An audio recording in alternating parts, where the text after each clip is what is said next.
Misalnya begini Om, saya menasehati itu hanya 2 kelompok.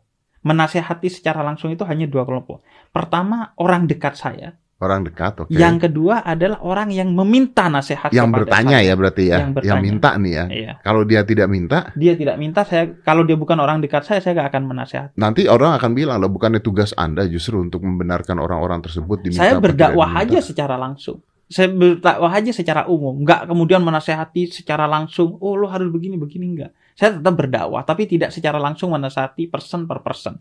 Karena kenapa? Karena ginilah, dalam psikologi lah, orang itu kalau nggak minta untuk disembuhkan, kan nggak mungkin tuh psikolog bisa menyembuhkan dia. Begitu juga dalam agama, kalau nggak diminta, kita ngasih bukan pada waktu yang tepat, yaitu saat dia minta, itu justru akan kontraproduktif. Tapi itulah gunanya media sosial memberikan kolom komen. Supaya orang-orang bisa menasehati. Iya, kalau menasehati dalam tutur kata yang bagus sih oke aja. Jadi di sini tapi kalau memang katanya tutur kata yang bagus, gitu. Tutur kata yang bagus nih. Jadi kalau misalnya orang mau menasehati, aduh, tapi gue susah juga kalau dibilang mau menasehati. Misalnya gue lihat Russell V-nya gitu ya, gue kenal dia juga kagak gitu ya. Iya.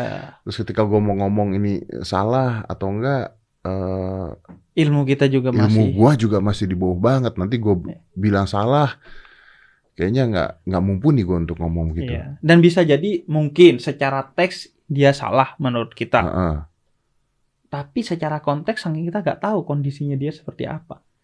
Lo harus dalemi itu. Lo nggak bisa hanya bilang haram, nggak bisa. Lo harus menyelesaikan masalahnya. Misalnya gue kasih contoh gini. Ada satu orang datang kepada Nabi. Nabi, celaka saya. Kenapa? Kemarin pas saya puasa siang hari saya tidur sama istri saya. Kemudian kata Nabi, ya sudah, kamu bebaskan budak. Saya gak punya budak, Nabi. Ya sudah, kamu ganti puasa 2 bulan berturut-turut. Boro-boro 2 bulan. Sebulan aja jebol sehari. Kemudian kata Nabi, ya sudah, kasih makan orang miskin. Saya miskin, Nabi. Ya sudah, Nabi dapat hadiah nih, kamu kasih ke orang miskin. Ngapain nyari? Saya miskin. Ya sudah, akhirnya dimakan sama orang itu dan selesai kafarah puasanya. Nah, hukum ditegakkan tapi solusi dicari sama Nabi. Nah, kita sering begitu, hanya menegakkan hukum, nggak nyarikan solusi.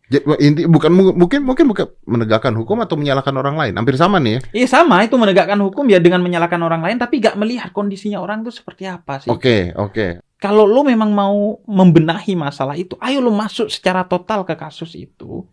Kemudian cari solusinya secara bijak. Bukan hanya bisa berkomentar, kemudian pergi, lo tenang-tenang lagi. Padahal orang yang membaca komentar itu, yang bukan Rahel V-nya jadi marah, yang Rahel V-nya mungkin akhirnya sakit hati, dan dia semakin trauma kepada jilbab.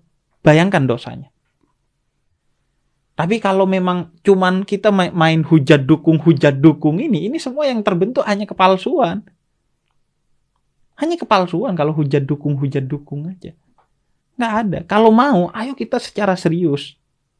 Kalau menurut lu mau memperjuangkan seseorang untuk berjilbab, ayo ajari tentang apa makna jilbab, nilai-nilainya dan lain sebagainya sehingga dia memilih ya apa secara bedanya penuh. mereka akan mengatakan itu gua ngajarin lewat komen kan, gua ngajarin kan.